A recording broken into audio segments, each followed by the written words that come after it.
Good morning.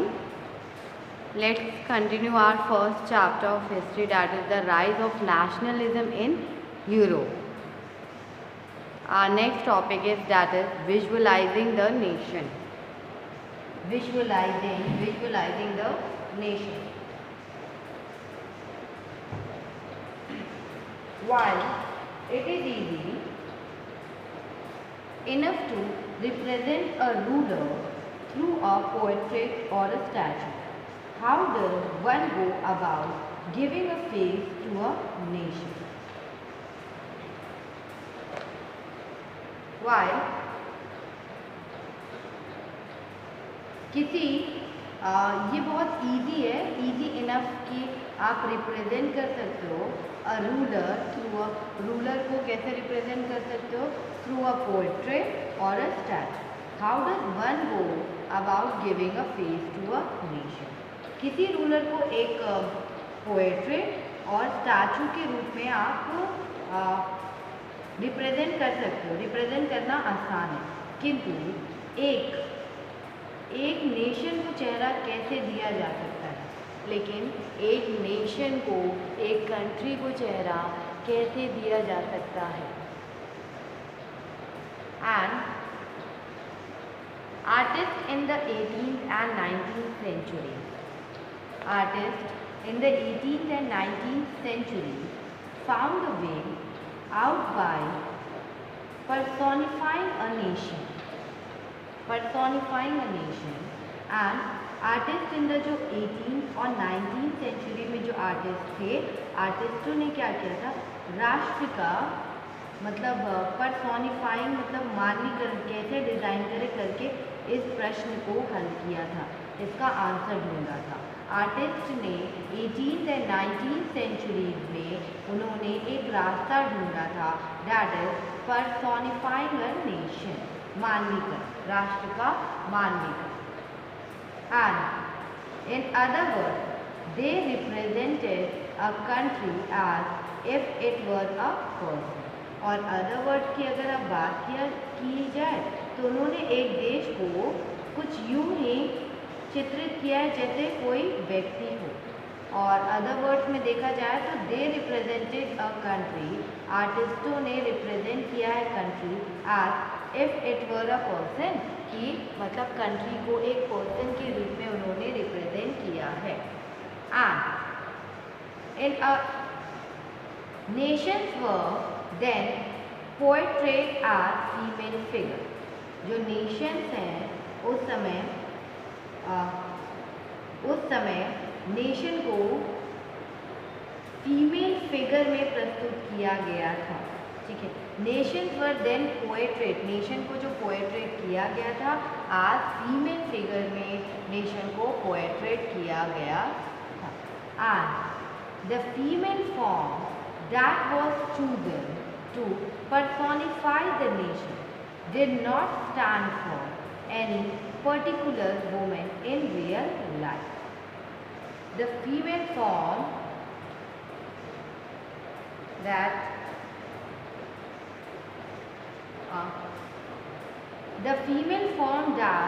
was chosen to personify the nation did not stand for any particular woman in real life. Rather, it sought to give the abstract idea of the nation a concrete form. A concrete form. आप कह सकते हो कि राष्ट्र को व्यक्ति का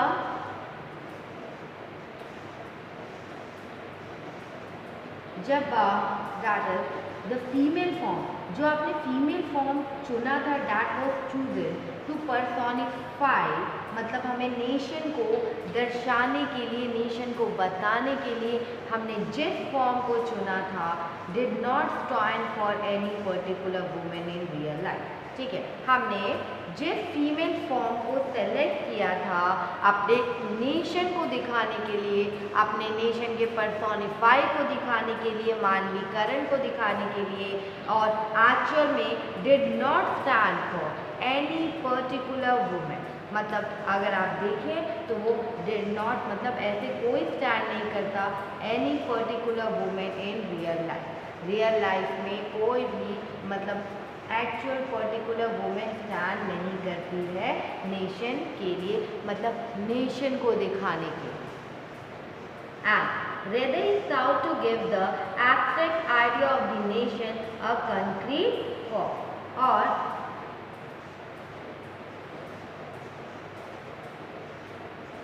ये तो राष्ट्र, हाँ, और rather it's sought to give the abstract idea of the nation a concrete form। आप एक एब्स्ट्रैक्ट आइडिया दे रहे हैं नेशन का कंक्रीट फॉर्म में, ठीक है।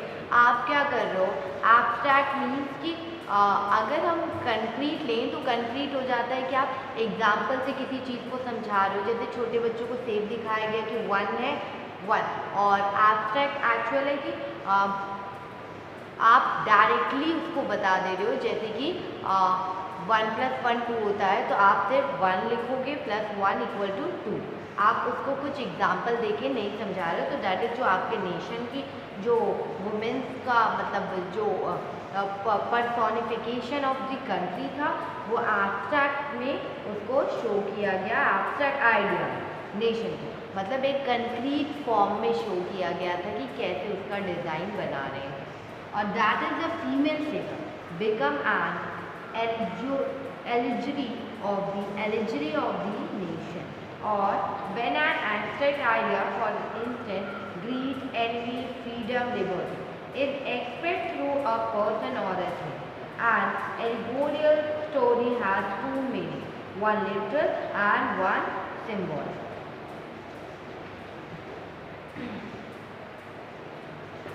और आप अगर आप देखो कि एल्गोरी मीन्स होता है फिगर मतलब female figure become an allegory of the nation, ठीक है।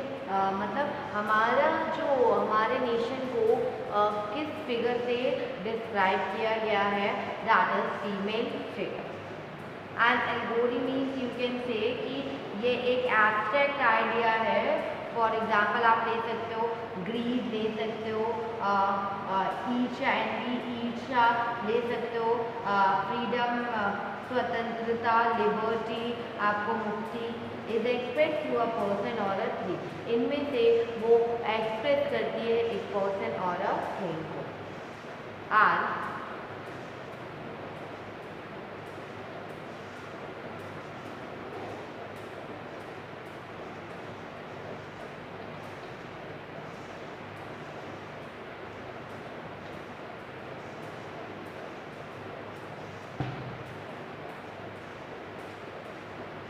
And you will recall that during the French Revolution, artists used the female allegory to portray ideas such as liberty, justice, and the republic. Such as liberty, justice, and the republic. That आपको याद होगा कि French revolution के दौरान artist ने liberty, justice and Republic जैसे thought को express करने के लिए क्या किया था। रिपब्लिक जैसे थॉट को एक्सप्रेस करने के लिए उसने एलिगोरी मतलब एलिगोरी टू पोएट्रेट आइडिया लिया था वुमेन का। पोएट्रेट वुमेन का मतलब उसने female allegory to portray ideas.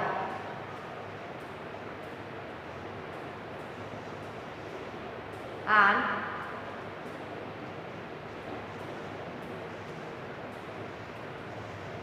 that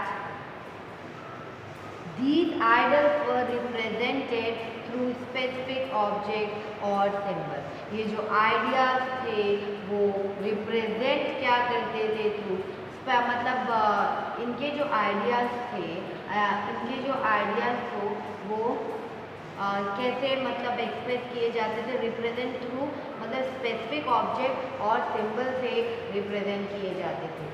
specific object और सिंबल से रिप्रेजेंट किए जाते थे। And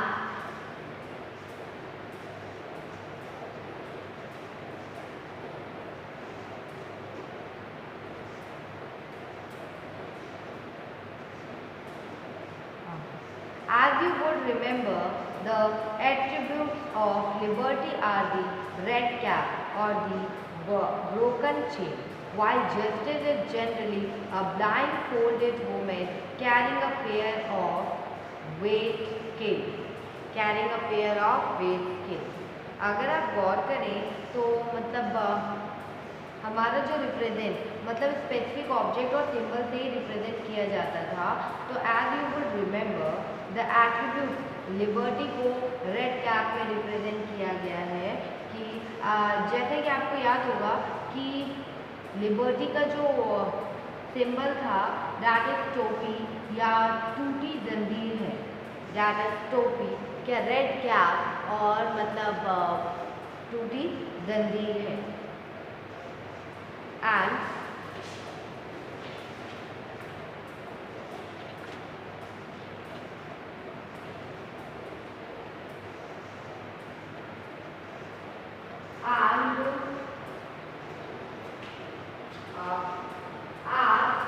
you would remember the attributes of liberty.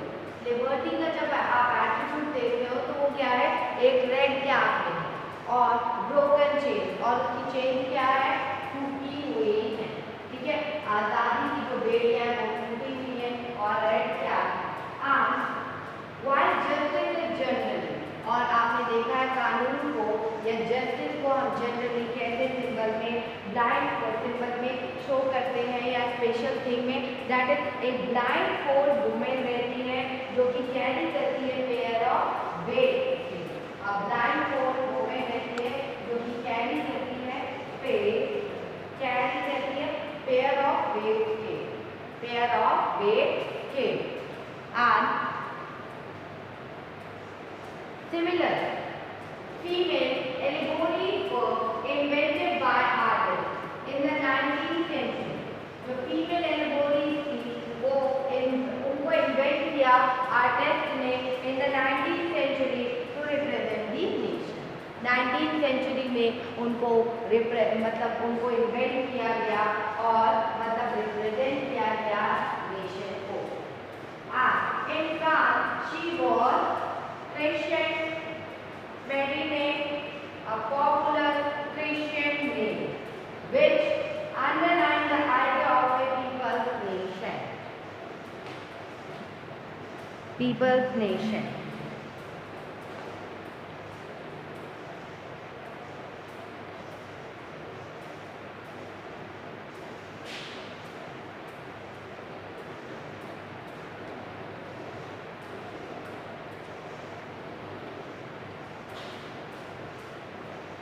That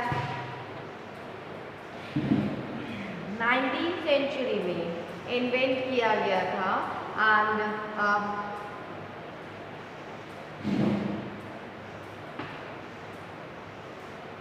इस प्रकार से फीमेल एल्गोरीज का इन्वेंट किया कलाकारों ने मतलब आर्टिस्ट ने 19th सेंचुरी में, और फ्रांस में उसे लोकप्रिय ईसाई नाम मारियान दिया गया। ठीक है, और in France she was Christian Marianne दिया गया, जिसने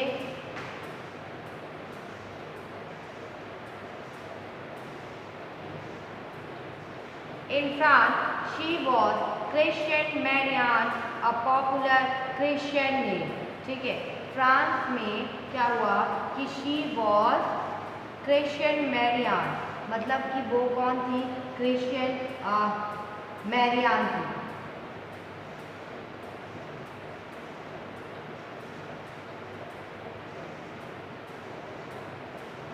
and a popular Christian name है ये। She underline the idea of a people's nation. She underline the ideas of a people nation. France में उसे लोकप्रिय ईसाई नाम मौरियान दिया गया, जिसने जन राष्ट्र के विचार को जिसने क्या किया कि एक पॉपुलर क्रिश्चियन नेम दिया गया, उसने अंडरलाइन किया आइडिया ऑफ पीपल्स नेशन। उसने अंडरलाइन किया ideas of people nation and ideas of people nation. Then her characteristics were her characteristics were drawn from those of liberty and the republic. उसकी जो characteristics है वो कैसे develop हुई, independent से और दी रिपब्लिक, इंडिपेंडेंट से एंड दी रिपब्लिक से।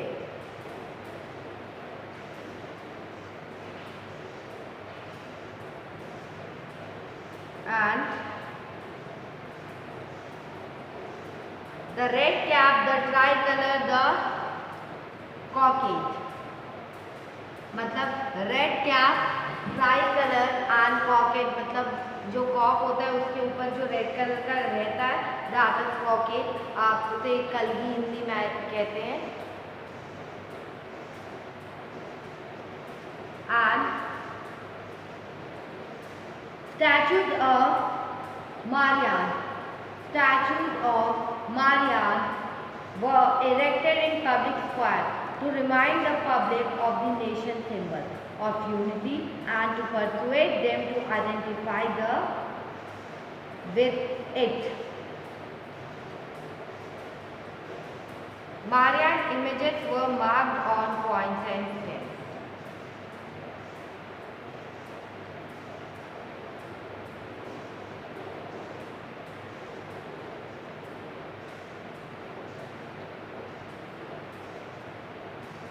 And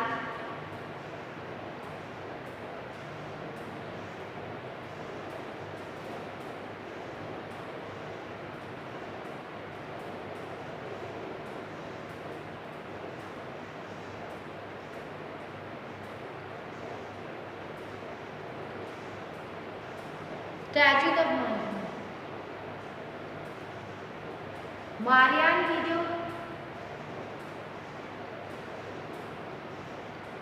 मारियन की जो इमेजेस है वो कॉइन्स और स्टेम्प्स में प्रिंट होने लग गई थी, कॉइन्स और स्टेम्प्स में क्या होने लग गई थी, प्रिंट होने लग गई थी। और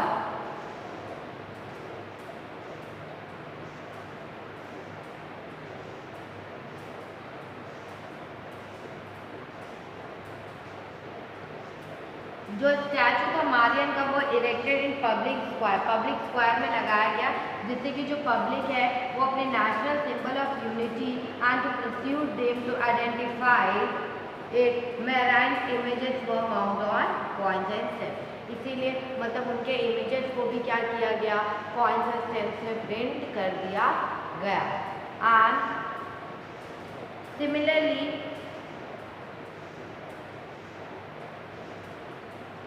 Germania became the allegory of the German nation. Similarly क्या हुआ, जो जर्मेनिया था वो जर्मन राष्ट्र का,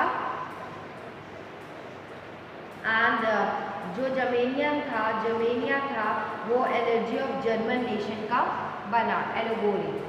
and in visual representation Germania wear a crown of oak leaves, as the German oak stand for heroism. And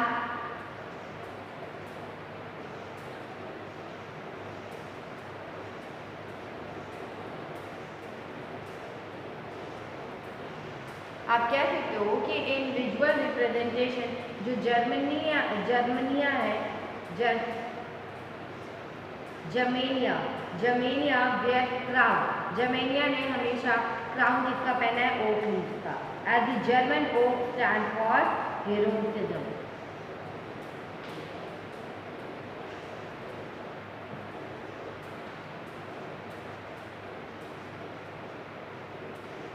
okay leaf से वो अपना क्राउन बनाता था, दैट इज जो जर्मन ओक है वो स्टैंड फॉर हेरोइज्म। जो जर्मन ओक है वो किस लिए फेमस है, हेरोइज्म के लिए।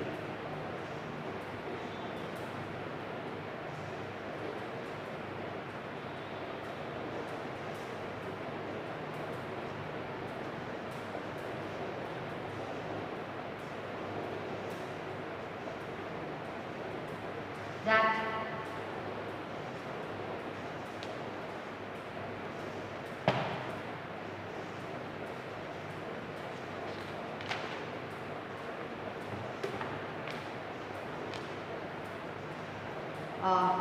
meaning of the symbol. Meaning of the symbol.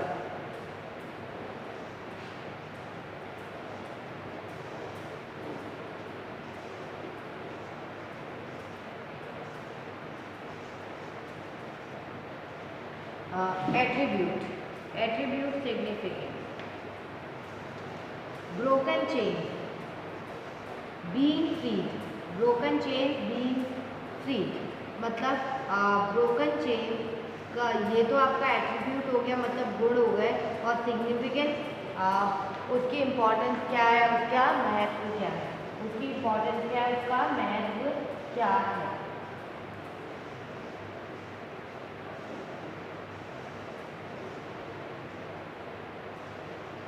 Broken chain, box 3, broken chain means की आज़ादी मिलना, being free.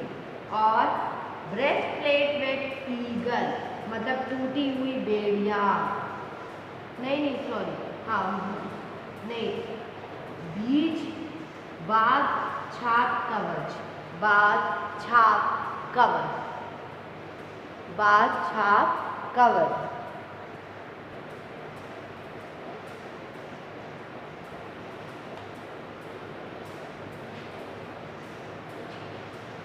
Broken chain being free and breastplate with eagle, symbol of the German Empire fell.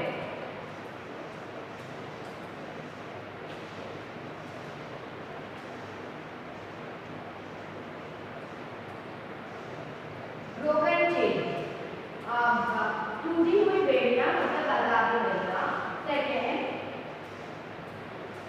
breastplate with eagle मतलब बाघ छाप कवच क्या है, और उसका सेकेंड मीनिंग क्या था, symbol of the German empire, और ये क्या है, symbol of the German empire का सिंबल था, स्ट्रेंथ का।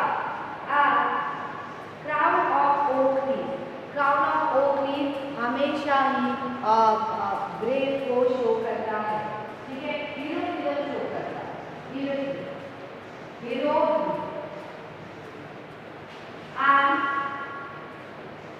स्वॉर्ड मीन्स होता है readiness to fight, readiness to fight मतलब मुकाबले के लिए तैयार है।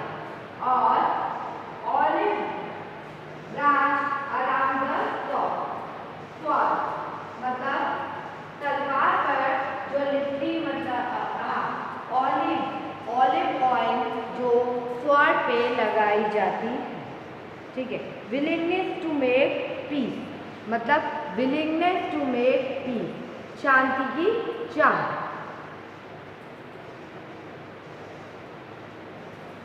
And black, red and gold tricolour, flag of the liberal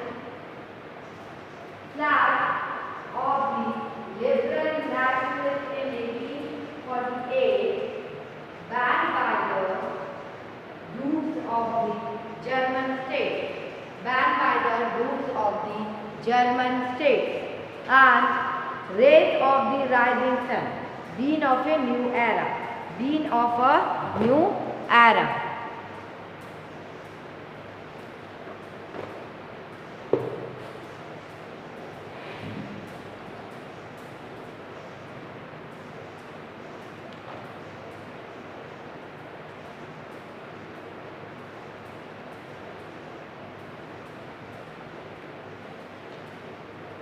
beginning of a new era last है, और सेकेंड लास्ट में क्या कह रहा था कि फ्लैग ऑफ द लिबरल और नेशनलाइजेशन इन 1848 और ban by the Doux of German state, और मतलब झंडा था जिसे जर्मन राज्यों के ड्यूक्स ने प्रतिनिधित्व घोषित कर दिया था, मतलब प्रतिबंधित घोषित कर दिया था। And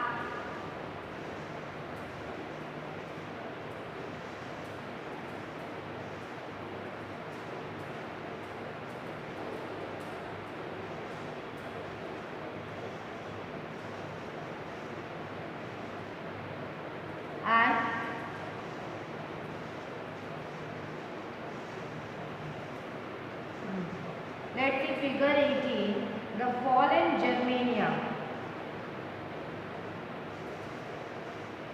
the fallen Germania Joel Obner 1850 and figure 19 Germania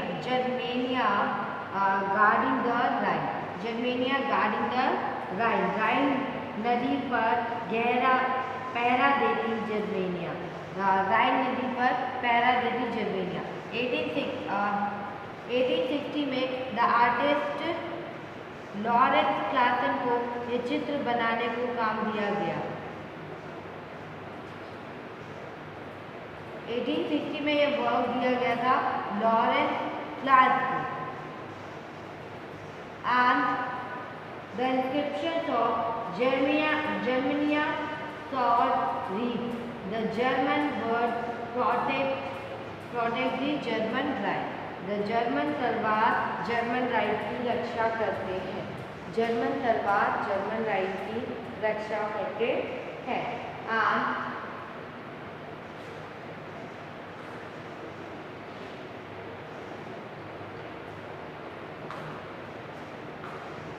let's start our next topic, that is nationalism and imperialism. Our next topic, that is nationalism and imperialism.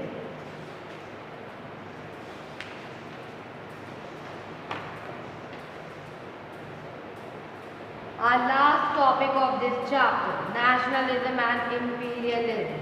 You can say Rashtravad or Samrajwad. By the last quarter of the 19th century, nationalism no longer retained its idealistic liberal democratic sentiment of the first half of the country, but became a narrow breed with limited ends.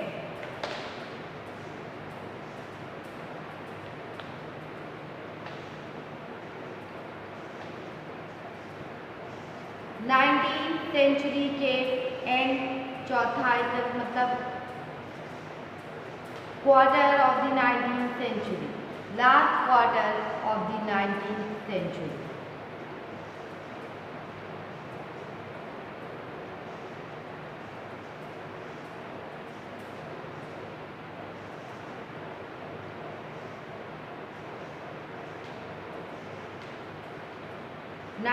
Century के last quarter of the 19th century, nationalism no longer retained its idealistic, liberal, democratic sentiments of the first half of the country, but became a narrow breed with limited ends. With limited ends. 19th century के मतलब last quarter of the 19th century में क्या हुआ था, वह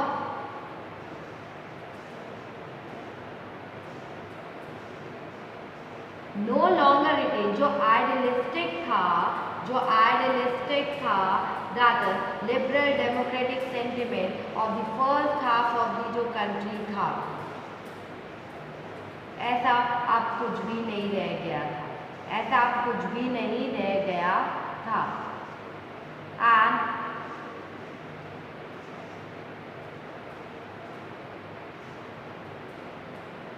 during this period, nationalist groups became increasingly intolerant of each other and ever ready to go to war.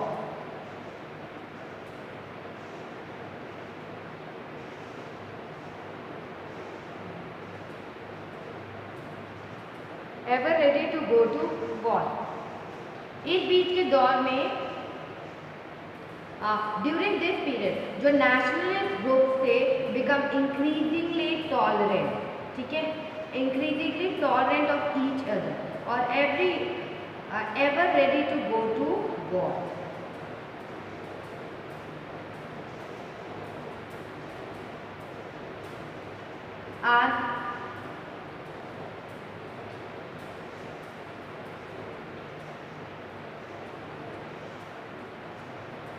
The major European power in turn, जो इस period में क्या होता है, जो नेशनलिस्ट ग्रुप थे वो इंक्रीजिंग इंक्रीजिंगली टॉलरेंस हो गए थे एक दूसरे के प्रति, और उनको ever ready to go in war,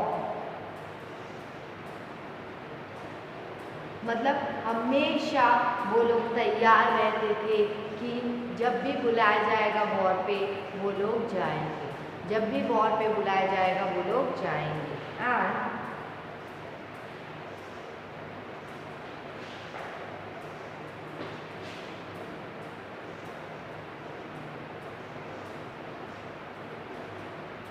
the major European powers in turn manipulated the nationalist aspirations of the subject people in Europe to further their own imperialist aims. अगर आप कह सकते हो कि इम्पॉर्टेंट यूरोपियन पावर्स ने भी अपने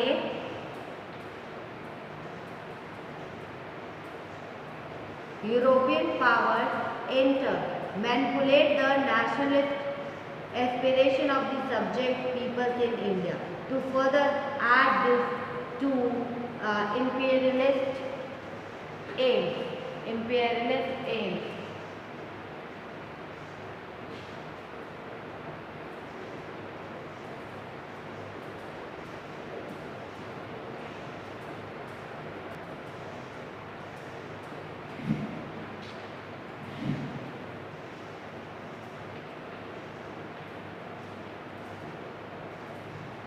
और जो मेजर यूरोपियन पावर थे in turn manipulated the nationalist aspiration, उन लोगों ने मैनिपुलेट किया था नेशनलिस्ट एस्पिरेशंस को ऑफ द सब्जेक्ट पीपल को इन यूरोप में, कहा था to further their own imperialist AIIMS.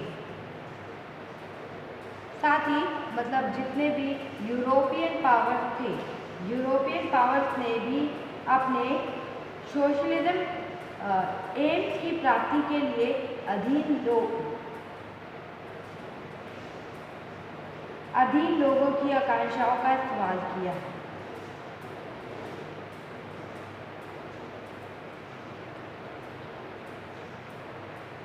And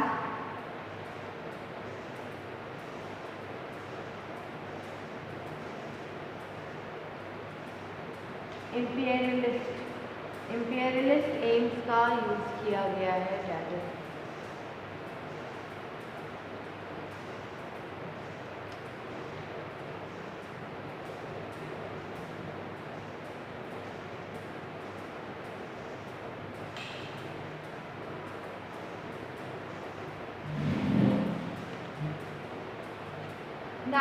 century के एंड में, that is fourth quarter of the 19th century, fourth quarter of the 19th century, nationalism का वह आप कह सकते हो no longer it is idealistic liberal democratic sentiment of the first half of the country. ठीक है, last quarter of the 19th century में क्या हुआ था, nationalism no longer retain, nationalism यहाँ पे रिटेन नहीं कर रही थी its idealist liberal democratic sentiment of the fourth wall of first half of the century, first half of the century. And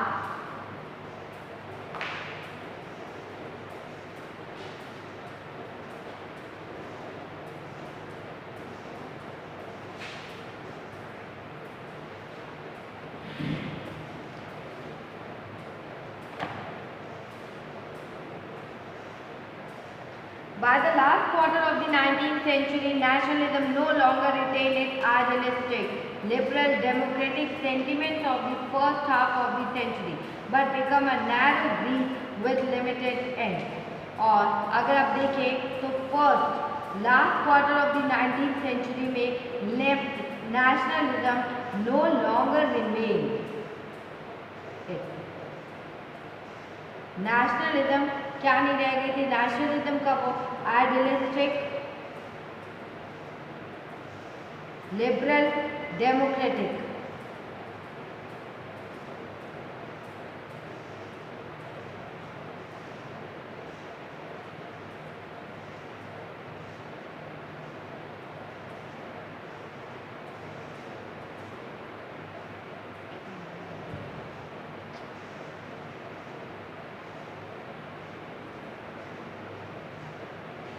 last quarter of the 19th century में nationalism मतलब no longer retain, मतलब nationalism नहीं रहा idealistic में, liberal में, democratic sentiment में, जो कि first half of the century था, जो कि first half of the century था, वो last quarter of the 19th century में नहीं रहा।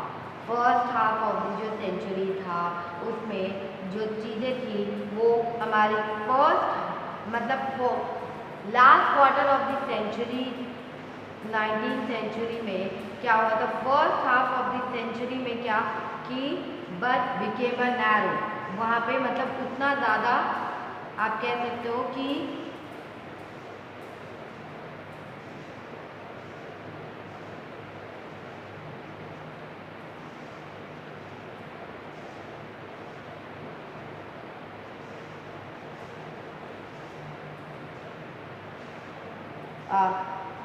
Last quarter of the 19th century में nationalism no longer retain, nationalism idealistic, liberal, democratic sentiments में नहीं रहा फर्स्ट हाफ सेंचुरी में जैसा था, but became a narrow creed with limited end, लेकिन वो एक नैरो क्रीड बन गया, लेकिन नैरो क्रीड अब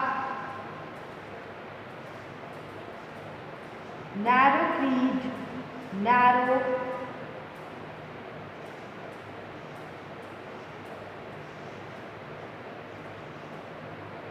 During this period, nationalist groups become increasingly intolerant of each other and ever ready to go to war.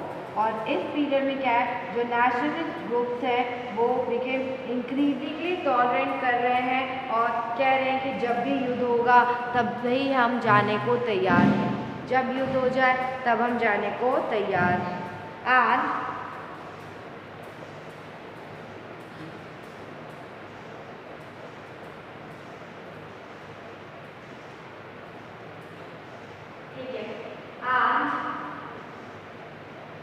The major European power, और during this period उन्होंने तो कह दिया कि जब भी युद्ध होगा जाने के लिए तैयार है, और the major European power in turn related the national aspiration of subject people in Europe to further their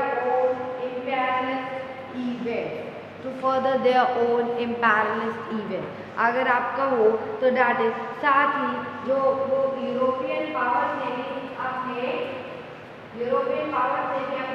socialist उद्देश्यों की की प्राप्ति करने के लिए अधीन लोगों की राष्ट्रवादी आकांक्षाओं का इस्तेमाल किया। जितने भी लोग वहाँ पे अधीन थे उनका इस्तेमाल किया गया।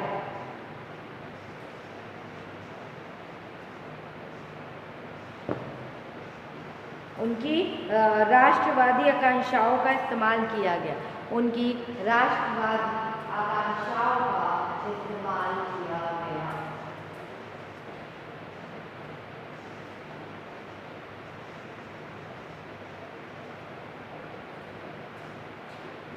And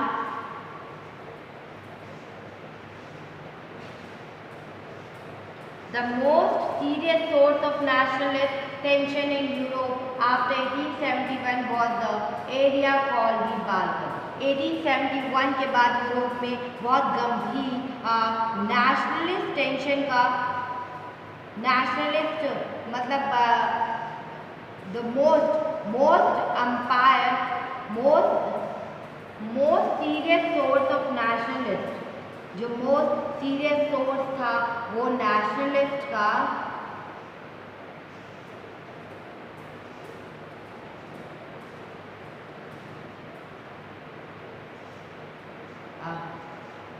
after 1871 was the era called the Balkan. After 1871 the era called the Balkan.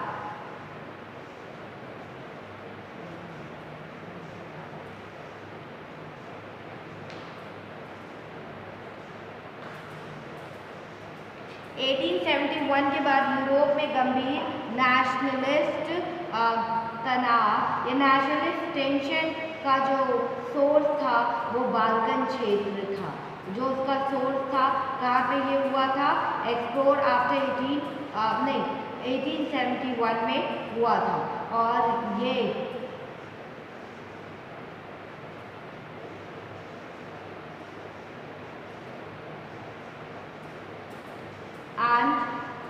the Balkan was a region of geographical and ethnic variation comprising modern by Romania,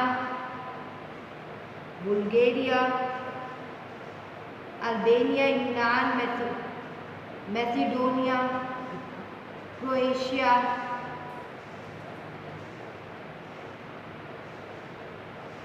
Bosnia, Herzegovina, Slovenia, Serbia और मार्टिनेग्रो शामिल थे।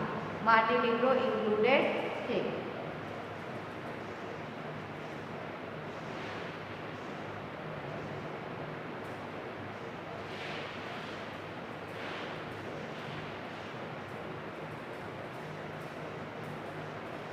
That 1871 के बाद जो the most serious जो source था nationalist के tension का, दैट इज आफ्टर 1871 उस एरिया को हम क्या कहते थे, जो मोस्ट टेंशन था, दैट इज द बाल्कन्स कहते थे। हम उसे क्या कहते थे, बाल्कन। एंड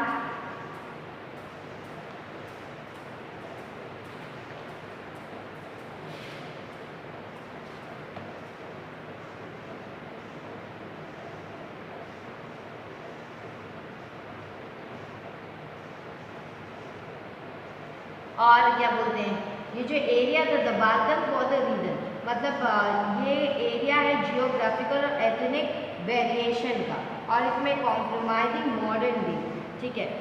इसमें modern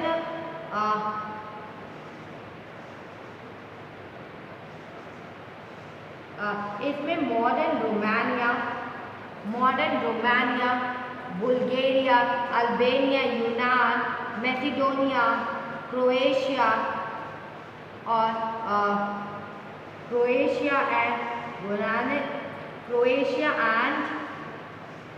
ब्रोसिनिया, Herzegovina, Slovenia, Serbia and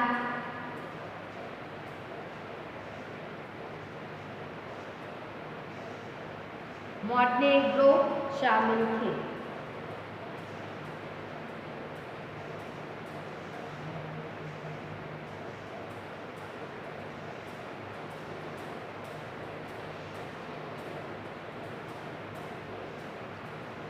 the Balkan for the region, Balkan एक रीजन है डैट इज जियोग्राफिकल और ethic variation compromising modern day, मतलब ethic variation geographical ethnic variation है, कॉम्प्रोमाइजिंग मतलब कैसे compromising in modern day by कौन कौन से रीजन थे, ये सारे region who inhabitants were broadly known as Slav, ठीक है। इसे हम क्या बुलाते थे, स्लाव पुकारा जाता था। क्षेत्र के इन निवासियों को आमतौर पर हम स्लाव कहा जाता था। And a large part of the Balkan was under the control of the Ottoman Empire। ये जो लार्ज पार्ट है बाल्कन का, कि बाल्कन को किसने कंट्रोल किया था, ओटोमन एम्पायर ने कंट्रोल किया था। किसने कंट्रोल किया था, ओटोमन एम्पायर ने कंट्रोल किया था। And Balkan, the spread of the ideas of romantic nationalism in the Balkans together with the disintegration of the Ottoman Empire made this region very explosive. And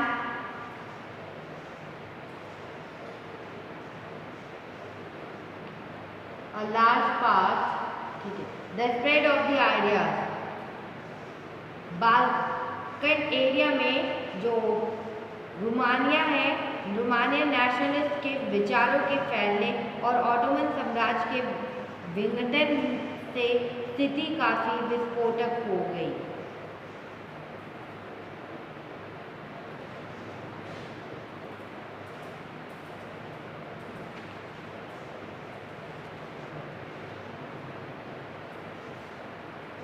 The speed of the ideas of romantic nationalism in the Balkans together with this मतलब disintegration हो गया काफी, और क्या हुआ Ottoman disintegration of the Ottoman empire के खिलाफ और made this region very explosive, और उस रीजन में क्या हुआ कि बहुत एक्सप्लोसिव रीजन हो गया, एक्सप्लोसिव सिचुएशन हो गई।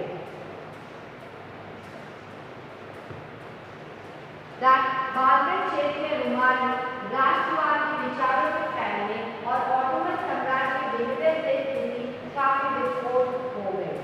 ठीक है, काफी विस्फोट हो गई।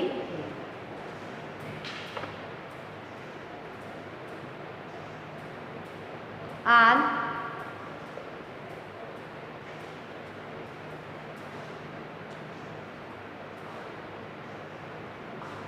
the spread